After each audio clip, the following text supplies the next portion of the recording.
What's up, folks? Welcome back to Tactical Tortoise. My name is Trevi, and today we're continuing to talk about Warhammer 40k 10th edition and focusing on some of the army construction mechanics. And I'm going to give my reasons why I think the army construction in 10th edition has the potential to be some of the best that Warhammer 40k has ever been. As always, if you enjoy my Warhammer 40k content and you like to hear me talk about 40k 10th edition, go ahead and hit like on the video, subscribe on the channel, all the YouTube stuff, and let's talk about building armies. 9th edition 40k, the current system that we're in right now, has an incredibly open system when it comes to constructing armies. I'm not going to say that it's like particularly flexible because it is rigidly defined by detachments. Your detachments are purchased with command points and they unlock you battlefield roles that you can then fill with units. But it is very malleable, since you can take detachments that have different selections of battlefield roles that are unlockable.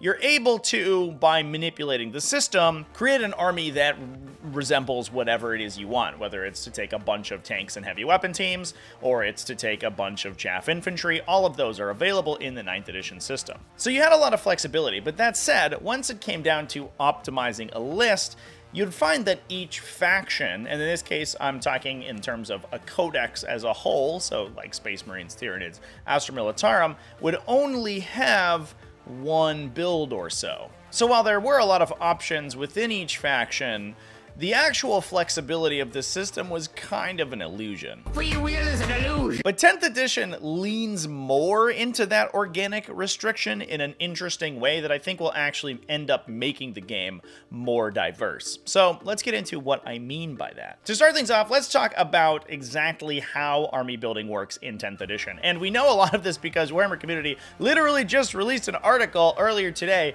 as I was outlining the script for this video, so that's handy timing. Each faction, and again by that I mean sort of a codex or an army as a whole, is divided into detachments. Now the detachment nomenclature is a little bit unfortunate for 10th edition because 9th edition used detachments as divisions of your army. So you would build an army and you would usually make it up of one or more detachments. Each of the detachments in your army in 9th edition could have different sub-faction abilities. Oftentimes, if they were a different type of detachment, they would have different battlefield role unlocks and different special attributes. That is no longer the case. Detachments in 10th edition are instead effectively armies of renown. So when constructing your army, you'll choose a faction, and that's mostly the codex that you'll select your units from. Then from that faction, you will select one detachment. The detachment will give you special abilities, stratagems, warlord traits, and relics that you will apply to the entirety of your army, and there are no options to take multiple detachments, meaning that whatever detachment you choose is going to apply those faction abilities to your army in exclusion of everything else. You're not looking at Codex Space Marines to give you detachment abilities that you'll then supplement with other detachment abilities. The detachment that you choose has all of those abilities baked in. At that point, you then pick an army and a warlord. You need one character in your army to act as your warlord, but from there, army construction is extremely open, dramatically in excess of how flexible things were in 9th edition. When you're selecting your army, you only have to worry about rule of 3 restrictions. This is the rule in 8th and 9th edition that restricted any datasheet to only be included 3 times, with some exceptions like dedicated transports and troops. In 10th edition, every unit still has this rule, so you can never take more than 3 of the same unit, unless that unit is battle line keyworded, or it's a dedicated transport. Those units can be taken in lots of up to 6. Now, the battle line keyword, as we've seen so far, is not included on datasheets, at least in the single datasheet that we've seen. It may be that battle line units change depending on your warlord or your detachment selection, so different detachments may have different focuses on specific unit types. Now, that said, I did just talk about how flexible this system was, but with a limited number of abilities and stratagems available to each style of detachment, just like in 9th edition, that extreme level of flexibility is unlikely to be useful, since it will be difficult to, take anything from your army and include them in a detachment if that detachment doesn't synergize with them specifically. So I imagine that each detachment in 10th edition ends up with maybe 2 playable builds, but I think generally speaking, they'll be optimized down to a single army list. But that's probably okay. The system is so different from what we have become used to in 8th and 9th edition that I think we have to take a step back and recontextualize how we think of factions and sub-factions in the game of 40k. So each detachment type in 10th edition is not going to function as a component of a whole faction like these sub-factions did in 9th edition. In 9th edition, you could take those sub-factions together, and oftentimes they would be drawing on the same pool of faction abilities as one another. But that doesn't look like it's going to be the case in 10th edition. Instead, each of those detachments are going to have their own independent rules, and the only unifying factor between detachments in a faction is going to be the pool of units that they're able to draw on. But not all of those detachments will have the same level of synergy with different styles of unit from that faction. So we've taken the problem of factions whittling down their playable archetypes to just one or maybe two, and reframed it by splitting those factions into many smaller faction units. With each of those tiny faction units, and by that I mean detachments, granted wholly unique abilities that aren't dependent on their core codex to function, there's more flexibility to make them independently powerful and hyper-focused on a particular style of gameplay. Now, I'm going to give Games Workshop a ton of benefit of the doubt here, and that, to be fair, may be totally undue. They're not the greatest at their jobs when it comes to balance and game design, but I am hoping that they've learned a lot from the current state of 9th edition, which is exceptionally well balanced, especially for a game that is as large as 40k and as famous for its historical wild imbalance as 40k. In the current state of 9th edition, basically every faction can win a game or even a GT. You're only looking at a very small subset of specific sub-factions and unit combinations that fall outside the 10 or so percentage points of playability that players look at when it comes to taking a unit to a tournament. So hopefully, using these lessons from the 9th edition balance process, the team is going to be able to find a niche for all of the different detachments that they are introducing into the game. Even if most of those detachments are within a couple of percentage points of each other, we'll start to see so many more viable archetypes at the beginning of 10th edition than where things ended up in 9th.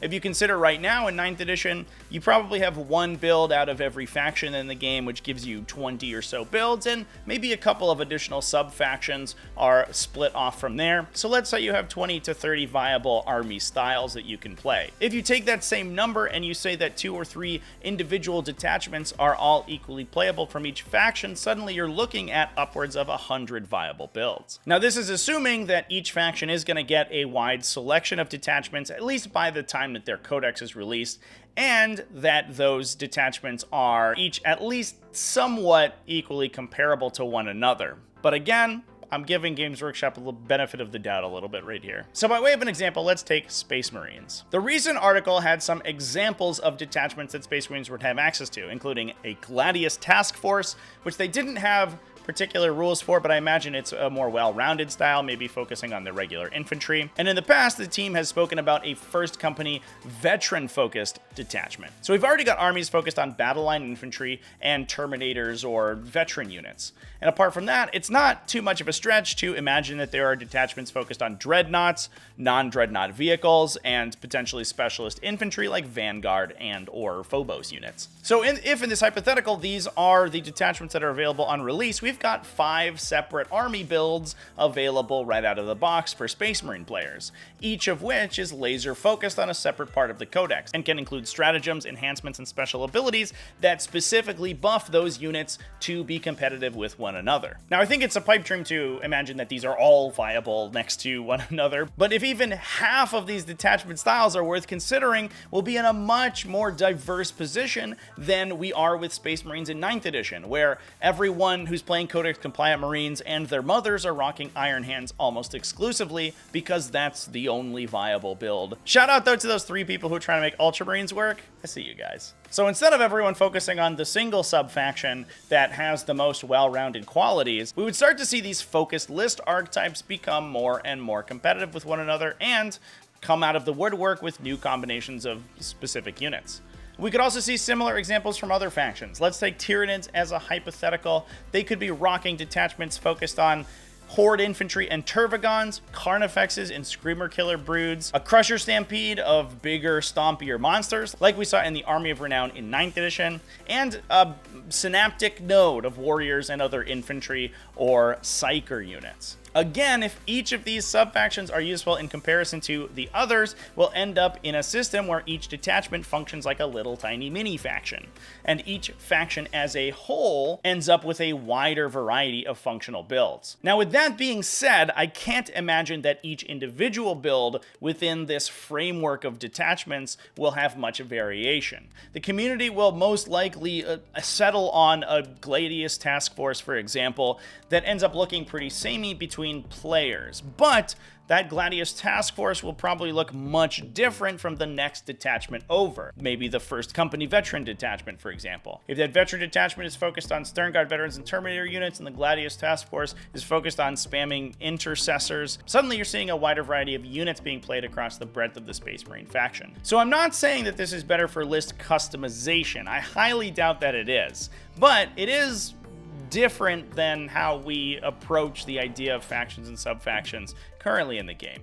And a year or two down the line, we may be in a situation where there are so many detachments available to the community that random detachments from old codexes or old releases suddenly become meta again thanks to shifting strengths. Potentially they support a combination or have a stratagem that can defeat specific metagame predators, and so the player expression comes from the knowledge of and utilization of specific detachment archetypes rather than the construction of your list pregame. Overall, I can see a future where attending a tournament or local play night, this new system sees a much more diverse metagame of units and builds being played than the current one. And although that may die down a little bit as the meta develops, I think it will still be at least as interesting as 9th edition, if not more. And for those into really crunchy list building, I really do hope that the interacting unit abilities that the design team has talked about in their more recent announcements are flexible enough to bring at least some modicum of combo play back into the game and make that list design interesting.